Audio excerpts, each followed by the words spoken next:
Thank you, Mr. Speaker. Members, I rise in opposition to this bill, even though I support the cause of protecting the farm workers in the field.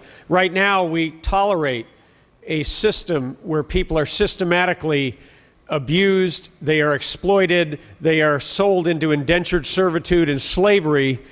But all that this bill will do is it will codify that exploitation and that abuse, because it is not going to do anything to change their status. Right now, the vast majority of those who work in our fields are here illegally. They have no status. They live as second-class citizens. When they want to come to this country to work and they can't afford the $1,500 to pay the coyote, they wind up being sold to a labor broker who holds the paper.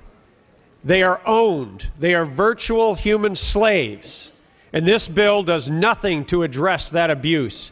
This bill will encourage violence and intimidation as each farm worker is approached by a union representative and told that they must sign a card. It's called card check. This is not going to protect them. This is going to force them into a union that will then represent itself, as every union has over time.